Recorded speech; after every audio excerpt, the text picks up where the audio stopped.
इन राज्यों की जनता ने बीजेपी और हमारे साथी सहयोगियों को भरपूर आशीर्वाद दिया है।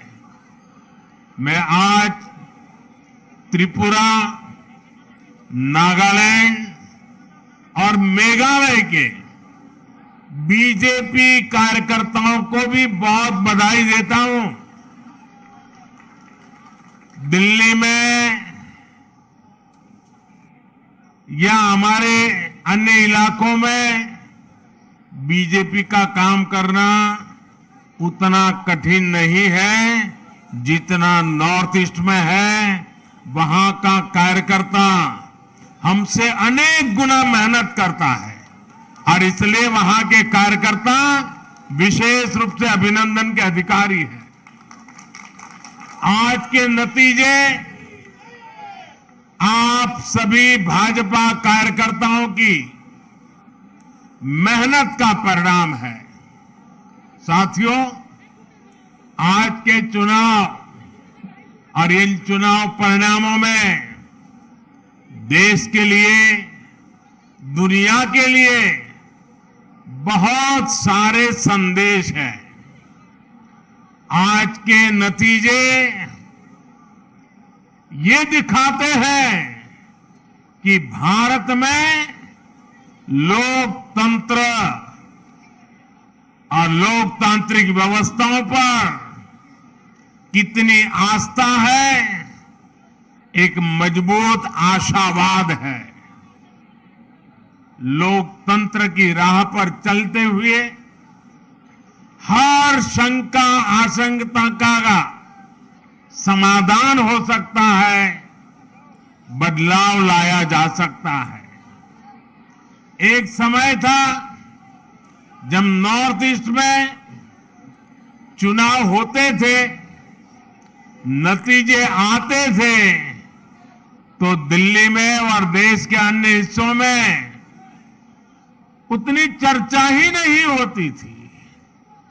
जो चर्चा होती भी थी तो वो चुनावी हिंसा की होती थी, बम, बंदूक और ब्लॉकेड की चर्चा होती थी। त्रिपुरा में तो हाल ये था कि पहले एक पार्टी के अलावा किसी दूसरी पार्टी का झंडा तक नहीं लगाया जा सकता था और अगर किसी ने लगाने की कोशिश की तो उसको लहूलुहान कर दिया जाता था। इस बार इन चुनावों में हमने कितना बड़ा परिवर्तन देखा है। भाजपा ने नॉर्थ ईस्ट की राजनीति की दिशा ही नहीं, उसकी दशा ही नहीं, लेकिन एक आत्मविश्वास से भरा हुआ और नई दिशा पर चल पड़ा हुआ नॉर्थ ईस्ट हम देख रहे हैं। आज सुबह से मैं जब टीवी देख पाया, इन चुनावों के नतीजे ही छाए रहे।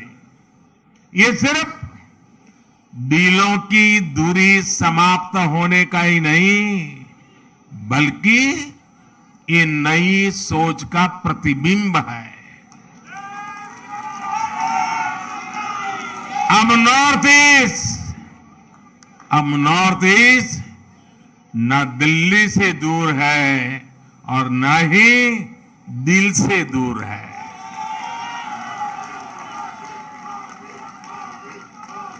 ये युग परिवर्तन का समय है। ये नया इतिहास रचे जाने का समय है। मैं नॉर्थ ईस्ट की शांति, समृद्धि और विकास का ये समय देख रहा हूं। मुझे याद है कि कुछ दिनों पहले जब मैं नॉर्थ ईस्ट गया था तो किसी ने मुझे बोला कि मोदी जी, आपको अपनी हाफ सेंचुरी के लिए बहुत बहुत बधाई। तो मैंने उनको पूछा कि भाई ये कैसी हाफ सेंचुरी आप बता रहे हैं। तब उन्होंने मुझे बताया कि जब से बोले आप प्रधानमंत्री बने हैं, आप 50 से भी ज्यादा बार नॉर्थ ईस्ट का विजिट कर चुके हैं, जो अभी नड्डा जी बता रहे थे।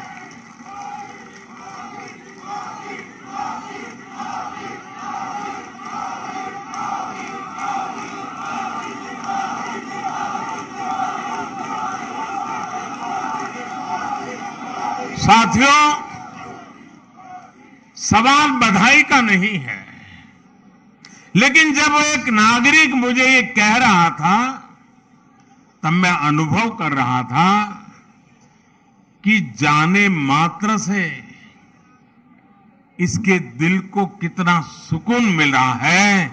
नॉर्थ ईस्ट के राज्यों के दिलों में कितना प्यार उमड़ करके आया है, उसकी वो अभिव्यक्ति थी।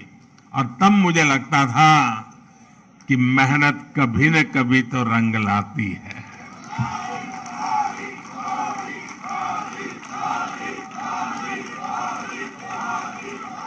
चुनाव जीतने से भी ज्यादा मुझे इस बात का संतोष है कि प्रधानमंत्री के कार्यकाल में बार बार नॉर्थ ईस्ट जाकर के मैंने उनके दिलों को जीता है, और वो मेरे लिए सबसे बड़ी जीत है। मुझे ये संतोष भी हुआ कि पूर्वोत्तर के लोगों को ये एहसास हो रहा है कि अब उनकी उपेक्षा नहीं होती। केंद्र की भाजपा सरकार में नॉर्थ ईस्ट के राज्यों को भी उतना ही महत्व मिलता है। साथियों, आज बहुत सारे पॉलिटिकल विश्लेषक बीजेपी की सफलता को समझने का प्रयास कर रहे हैं। कुछ हमारे विशेष शुभचिंतक भी हैं। इन विशेष शुभचिंतक जिनके पेट में ये सोच सोच करके दर्द होता है कि बीजेपी की जीत का राज क्या है।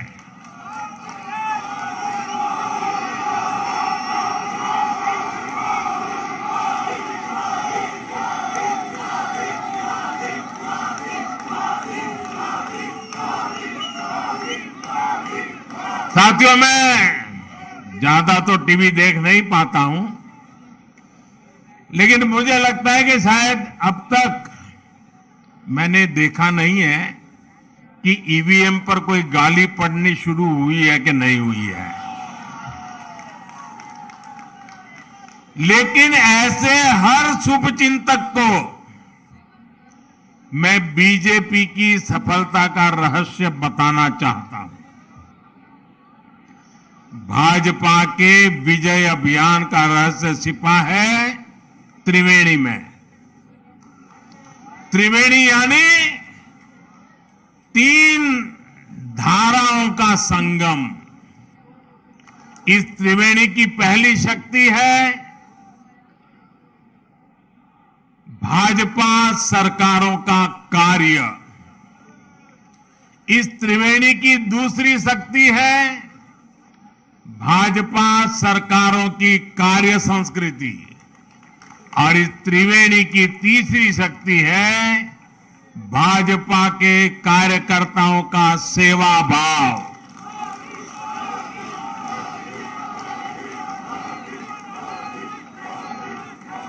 ये त्रिवेणी मिलकर भाजपा की शक्ति को 1+1+1 यानी 111 गुना बढ़ा देते हैं।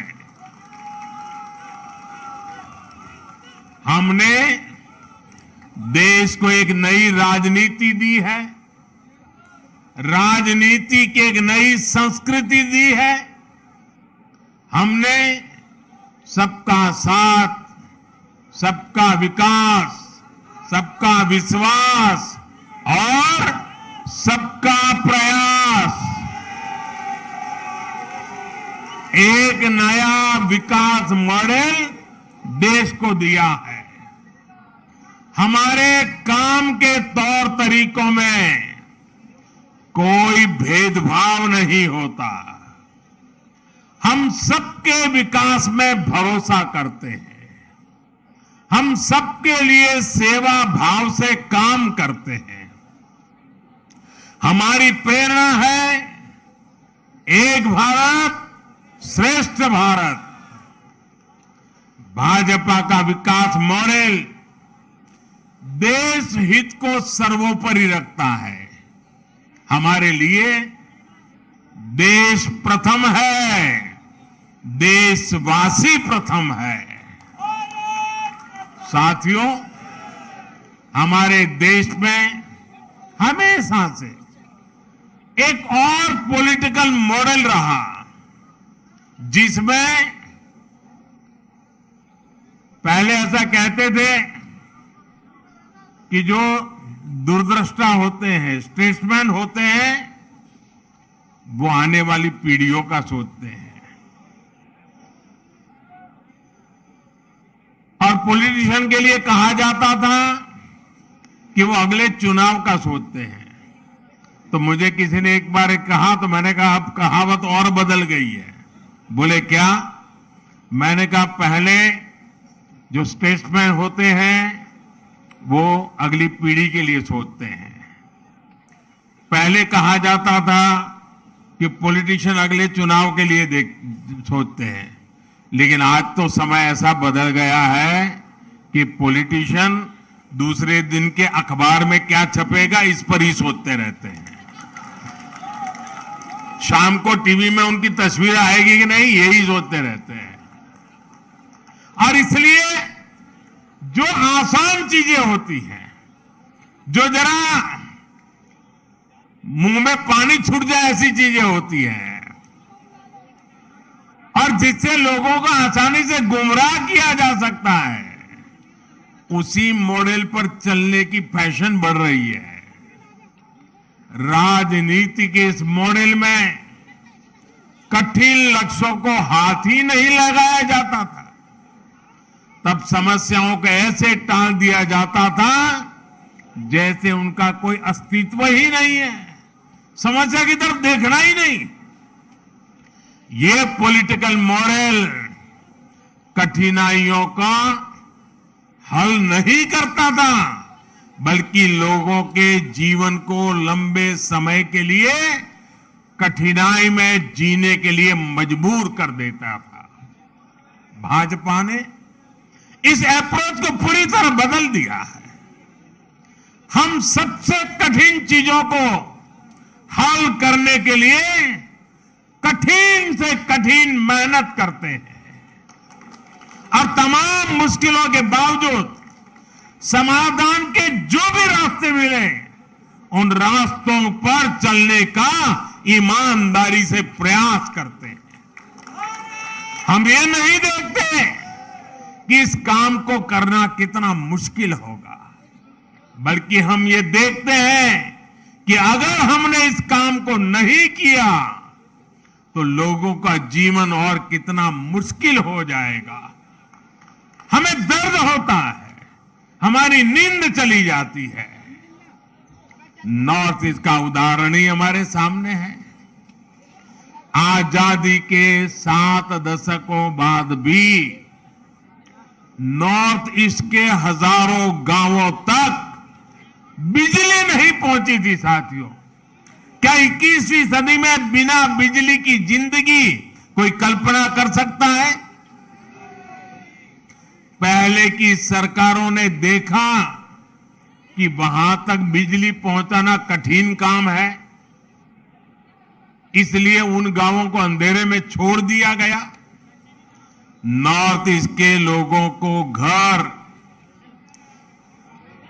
पक्के घर, उनको नल से जल, उनके घरों में गैस का कनेक्शन ये उपलब्ध कराने ये पहले की सरकारों के काम की सूची में ही नहीं था। क्योंकि उनके लिए न तो उन क्षेत्रों की परवाह थी और न ही ऐसे कठिन कामों को करने का हौसला था। एयरपोर्ट, हाईवे, रेलवे, ये कनेक्टिविटी नॉर्थ ईस्ट में इन चीजों के विकास को भी कठिन मान लिया गया था। पहले की सरकारें कठिनाइयों से बचती रही और इसकी वजह से हर परियोजना में देरी होती रही। हमने इन परियोजनाओं को पूरा किया और लगातार मेहनत कर रहे हैं। हमारे ऐसे ही प्रयासों की वजह से आज देश पहली बार गरीबी के खिलाफ इतनी मजबूती से लड़ रहा है। और मुझे तो खुशी है कि मेरा गरीब भाई भी गरीबी को खत्म करने के लिए मेरे साथ कंधे से कंधा कड़ा लगा करके मेहनत कर रहा है। इसलिए आज भारत के विकास और उसकी रफ्तार की तारीफ पूरी दुनिया में हो रही है। हो रही है कि नहीं हो रही है? चारों तरफ गुंज सुनाई दे रही कि नहीं सुनाई दे रही है? साथियों, भाजपा के विजय अभियान में जो हमारी त्रिवेणी की तीसरी शक्ति है, शिव जी के भी कहते हैं ना, तीसरा नेत्र सबसे सामर्थ्यवान माना जाता है। ये हमारी जो तीसरी शक्ति है, वो तीसरी शक्ति हमारे भाजपा के कार्यकर्ता है और मैं उनको बार बार नमन करता हूं।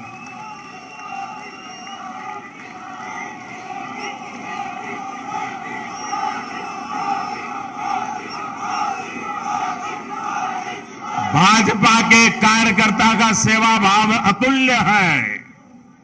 भाजपा के कार्यकर्ता का श्रम और समर्पण अतुल्य है। भाजपा के कार्यकर्ता की पहचान उसके अनुशासन से होती है। हमारी पार्टी ने बड़ी से बड़ी मुश्किलों को देखा है। हमने कठिन से कठिन परिस्थितियों का सामना किया है, लेकिन हमारे कार्यकर्ता ने मुश्किल से मुश्किल हालातों में भी पार्टी का झंडा बुलंद रखा है। भाजपा जब कदम बढ़ाती है तो उसे रोकने के लिए उसके कार्यकर्ताओं को प्रताड़ित किया जाता है, उनके खिलाफ हिंसा की होती है, लेकिन वो राष्ट्र के लिए, राष्ट्र निर्माण के लिए संकल्पित होते हैं। इसलिए वो त्याग की पराकाष्ठा से पार्टी के कदमों को और देश के सपनों को कभी भी टूटने नहीं देते हैं, निरंतर आगे बढ़ते रहते हैं। जिस पार्टी के पास कार्य हो, कार्य संस्कृति हो और ऐसे समर्पित कार्यकर्ता हो, उसके लिए कुछ भी असंभव नहीं है। साथियों, आज मुझे ये देखकर भी खुशी है, हर चुनाव के साथ साथ देश की बहनों बेटियों का सुरक्षा कवच बीजेपी के लिए मजबूत होता जा रहा है। त्रिपुरा की, नॉर्थ ईस्ट की बहनों को भी मैं इस भरोसे के लिए विशेष आभार व्यक्त करता हूं। ये बीजेपी का सौभाग्य रहा है कि हमने नागालैंड को पहली राज्यसभा सांसद एक महिला को देकर के शुभ शुरुआत की। आज नागालैंड में तो पहली बार महिला उम्मीदवार चुनाव जीतकर विधानसभा पहुंची है। ये हम सभी के लिए पूरे देश की माताओं बहनों के लिए गौरव की बात है। बीजेपी महिलाओं के सशक्तिकरण के लिए प्रतिबद्ध है। पीएम आवास योजना में महिलाओं के नाम घर हो, जल जीवन मिशन के तहत हर घर पाइप से पानी पहुंचाना हो, गरीब कल्याण योजना के तहत मुफ्त राशन देना हो, आयुष्मान भारत योजना के तहत 5 लाख रुपए तक का मुफ्त इलाज देना हो, मुद्रा योजना के माध्यम से बिना गारंटी लिए 10 लाख रुपए तक की मदद हो, ऐसी अनेक योजना का लाभ नॉर्थ ईस्ट की लाखों बहनों को हुआ है। इसलिए उनका भरोसा भाजपा पर लगातार सशक्त हो रहा है। ऐसे समय में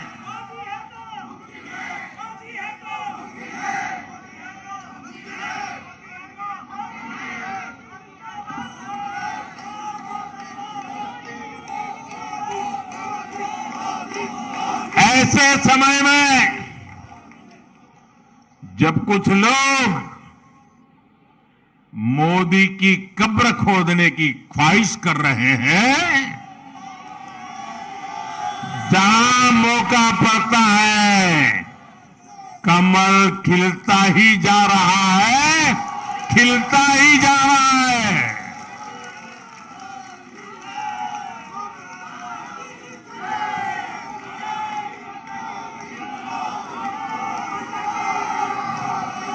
कुछ लोग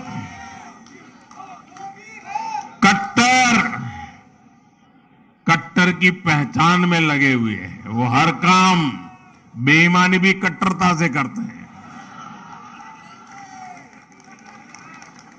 ये कट्टर लोग कहते हैं मर जा मोदी, वो कहते हैं मर जा मोदी। देश कह रहे हैं मत जा मोदी, मत जा मोदी, मत जा। साथियों, आज के चुनाव नतीजों के बाद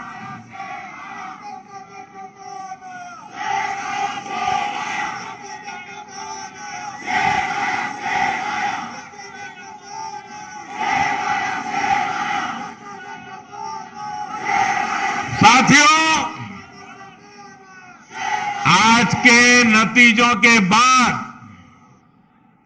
कांग्रेस ने छोटों के प्रति अपनी नफरत को फिर से जग जाहिर कर दिया। कांग्रेस कह रही है और अध्यक्ष उनके कह रहे हैं कि ये तो छोटे राज्य हैं, इनके नतीजे उतना मायने नहीं रखते। जब दिल में ही भारत को जोड़ने की भावना ना हो तो ऐसे बोल निकलते ही है। ये इन राज्यों के लोगों का अपमान है, जनमत का अपमान है। छोटे राज्यों को इस तरह तिरस्कार की भावना से देखकर कांग्रेस बहुत बड़ी गलती कर रही है। इसी सोच की वजह से कांग्रेस ने हमेशा देश के गरीब को छोटा समझा, देश के दलित, पिछड़ों, आदिवासियों को छोटा समझा। कांग्रेस ने हमेशा संख्या बल को, वोट बैंक को देखते हुए राजनीति की है। यही मानसिकता है जिसने आजादी के बाद देश का बहुत बड़ा नुकसान किया है। जब हमारी सरकार ने गरीब के लिए शौचालय बनाए तो कांग्रेस उसे छोटा काम कहती रही। जब हमने गरीब के बैंक खाते खुलवाए तो कांग्रेस ने उसे भी छोटा काम बताया। जब हमने सफाई अभियान चलाया कांग्रेस ने छोटा काम मानकर उसका भी मजाक उड़ाया। मैं कांग्रेस से कहना चाहता हूं, छोटे लोगों से, छोटे राज्यों से यही नफरत आपको आगे भी चुनाव में डुबोने जा रही है। आज नॉर्थ ईस्ट के नतीजों ने बीजेपी के खिलाफ वर्षों से चलाए जा रहे एक और प्रोपेगेंडा को भी ध्वस्त कर दिया है। आप सभी जानते हैं कि कुछ विरोधी दलों ने और उनके इकोसिस्टम ने हमेशा भाजपा पर एक लेबल चिपकाने की कोशिश की है। शुरुआत में बीजेपी को बनिया पार्टी कहा गया, हिंदी पट्टी की पार्टी कहा गया, फिर कहा गया कि बीजेपी सिर्फ शहरी मिडिल क्लास की पार्टी है और गांवों में कोई आधार नहीं है। समय के साथ इन सारे मिथकों को बीजेपी ने तोड़ दिया, लेकिन इसके साथ ही विरोधी दल ये कहने लगे कि आदिवासी क्षेत्रों में बीजेपी को उतना समर्थन नहीं है। पिछले 10 सालों में हमने इस भ्रम को भी तोड़ दिया है। आज देश का आदिवासी समाज ही नहीं, दलित और पिछड़े भी भाजपा के साथ है। अभी हमने गुजरात चुनाव में भी देखा है कि कैसे आदिवासी पट्टे में भाजपा को जबरदस्त जीत मिली है। साथियों, हमारे यहां बरसों तक माइनॉरिटीज को भी बीजेपी का डर दिखाया गया, देश विदेश में प्रोपेगेंडा चलाया गया, लेकिन अपप्रचार की इस झूठ की पोल गोवा के लोग खोलते रहे हैं। अब नॉर्थ ईस्ट के लोग भी इस झूठ की पोल खोलने में जुट गए हैं। नागालैंड और मेघालय में जहां बहुसंख्यक आबादी हमारे क्रिश्चियन भाई बहनों की है, वहां बीजेपी के लिए इतना जबरदस्त समर्थन लगातार बढ़ रहा है। वहीं नागालैंड में लगातार दूसरी बार हमें गठबंधन को आशीर्वाद मिला है। गोवा में भाजपा लगातार जीत पर जीत का रिकॉर्ड बना रही है। मैं जानता हूं जैसे जैसे कुछ दलों द्वारा फैलाए इस झूठ का पर्दाफाश होगा, वैसे वैसे भाजपा का और विस्तार होता जाएगा। साथियों, कुछ दलों द्वारा पर्दे के पीछे गठबंधन करके भाजपा को बाहर रखने का खेल भी आज देश देख रहा है। जनता देख रही है कि कैसे ये राजनीतिक दल उसके साथ, नागरिकों के साथ, जनता जनार्दन के साथ छल कपट कर रहे हैं। एक राज्य में दोस्ती और दूसरे राज्य में कुश्ती, ऐसा करने वाले राजनीतिक दलों का असली चेहरा जनता के सामने आ चुका है। केरला की जनता भी ये देख रही है कि कैसे लेफ्ट और कांग्रेस दूसरे राज्यों में गठबंधन करते हैं और केरला में एक दूसरे के खिलाफ होने का ढोंग रचाते हैं। सच्चाई यही है कि ये दोनों मिले हुए हैं, दोनों मिलकर केरला को लूट रहे हैं। इसलिए मुझे विश्वास है कि आने वाले वर्षों में भी जैसे नागालैंड में हुआ है, जैसे मेघालय में हुआ है, जैसे गोवा में होता रहा है, केरला में भी भाजपा गठबंधन की सरकार बनेगी।